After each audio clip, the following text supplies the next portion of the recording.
Today we are going to discuss on topic polar and Nyquist plot. But before discussing what is polar and Nyquist plot, in this video we are only going to cover what is polar plot.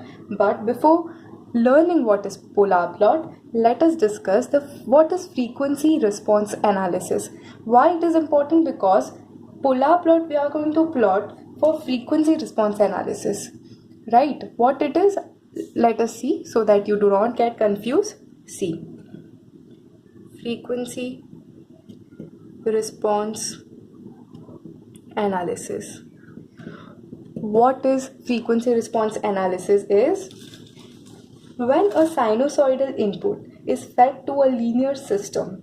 When a sinusoidal input is fed to a linear system, the output of the system is also sinusoidal signal with same frequency, but they differ in magnitude, have same frequency, but will differ in magnitude and phase. And this is extremely important property, guys. So this is what frequency response analysis. And for this frequency response analysis, we are going to plot a polar plot. That is to say, we are going to observe at different frequencies what are their magnitudes and phase. For example, as they have told, the frequency remains same, and for that, the way magnitude and phase differ, we will see like that. For example, when omega is 0, there will be some magnitude and some phase. For this magnitude and phase, omega is angular frequency will remain constant. Okay. Now for some another, for example, omega is 1. For that one, you will get some magnitude and you will get some phase. So for this magnitude and phase, this remains constant like that. That is your frequency response analysis. Now we start polar plot. What is a polar plot? Now, any point on the polar plot, if any point on the polar plot has some magnitude and a phase, right? Has some magnitude and phase. I'll give you one example what it is. See, magnitude is always measured with respect to origin. From here magnitude is measured, and you get angle from here. This angle will be your phase. For example, you want to plot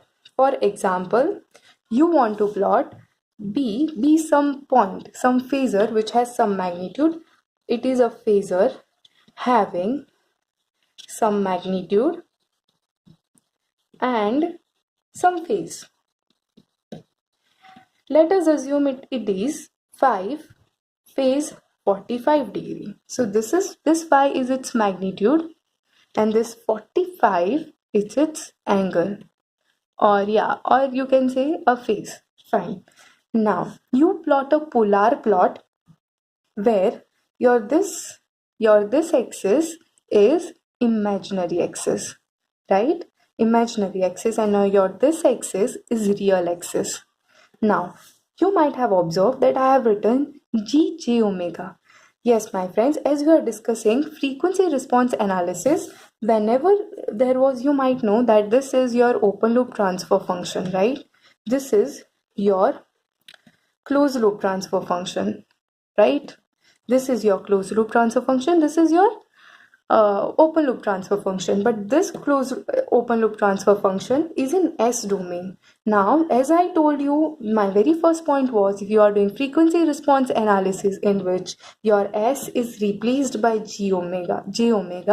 So here, if here I am plotting the polar plot, so I am not going to plot for g of S. No, I have replaced S by g of j omega. So in polar plot, I have written here j omega, real axis of j omega and imaginary axis of j omega. You know that we always consider this as imaginary axis and this is our real axis. We all know that. Okay, so let us plot now this b is equals to this. How you are going to plot is, let us plot what is the angle 45 degree. Okay, keep your protector over here, right? Where is your 45 degree? Here. Yeah, you can see, right? This is 40 and this is 50. So here is Your here is 45 degree. Okay, so I'm going to draw a line here, 45 degree. So your this angle is 45 degree. And what is the magnitude? Phi. Take your scale. From here on this line only you have to plot 5. 5. Why on this line? I'll tell you. First to plot on this line I have taken 5. You see? So my this point is B. And this is my polar plot for point B. That was your polar plot. Now, why have I mentioned magnitude 5 here and why not here? Because in polar plot there is only one graph in which you plot angle and a point, right? For example, you might know what is Bode plot. You have two different graph. For here you plot magnitude plot and here you have phase plot. But in polar plot there is only one graph for which you have to plot magnitude and phase angle. Therefore, as we only draw one graph for magnitude and phase, I have taken 45 degree here and I have plot B point here, right? Because I cannot keep B here because they both are combined and plot on the polar plot. That is what polar plot is. Otherwise, if I wanted to point B here, there is no need for the polar plot. I could have simply used Bode plot, right? Okay, so you have understood what is polar plot. Now we will go to see the advantages of polar plot, right? Okay, so this we will go through quickly. Okay, what is polar plot? Polar plot depicts the frequency response characteristic of a system over an entire frequency range in a single plot. This is the important point. That is what I told you, frequency response characteristic. What is frequency response characteristic? Magnitude and phase. And why they have written entire frequency range in a single plot? That is, magnitude and phase will be plot on a single plot. Unlike Bode plot, they have one graph separately showing magnitude and separately showing phase, right? So they have written in single plot they will be showing everything. मतलब in a single plot they will show entire frequency range. Entire frequency range means your entire magnitude and phase. I could have taken some point A is equals to 230 degree. So what could I have done? I have taken protector. I could have marked point here, drawn 30 degree here. Then what is the magnitude? See, now on this line I will plot 2. So here is your 2. If you are able to see here 0, 1, 2. So this point is your 2, right? So here I get your A point. Yeah, okay, so it is clear. Fine. So let us see, unlike Bode plot, there is a single graph to represent phase and magnitude. Okay, so I told you earlier also. I showed you here, right? Your explanation about this. Okay, so graphical study of stability of the system can be made easy. Why? Because in single plot, you don't have to compare two plots. In a single plot, you are getting everything. Okay, now you can easily get omega GC and omega PC. What is this? Gain crossover frequency. And what is this? Your phase crossover frequency. Phase crossover frequency you get when your phase is minus 180 degree, and this you get when your magnitude GJ omega is equals to 1.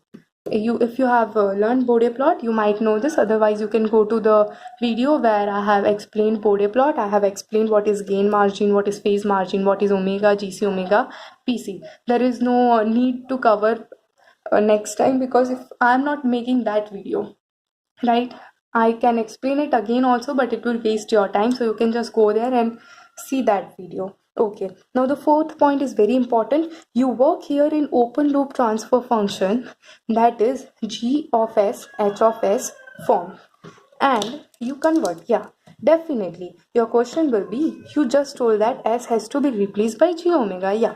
Open loop transfer function, when this transfer function is given, you will write G of J omega, H of J omega. The point is, you will plot your polar plot for this function and not for your closed loop transfer function, that is G of J omega, H of J omega, 1 plus G of J omega, H of J omega. Right? If, for example, any question is given, like 1 plus g of s h of s is equals to some equation is given, then you have to give this minus 1 here and you have to get this g of s and h of s. Then you have to substitute s is equals to g, s is equals to g omega, and plot the graph. I am going to explain the questions and that solution, but remember the question should be in this form, and if it is not in this form, you bring in that form and then you substitute this s is equals to g omega. Okay, so in next video we'll see the first problem. Okay, thank you.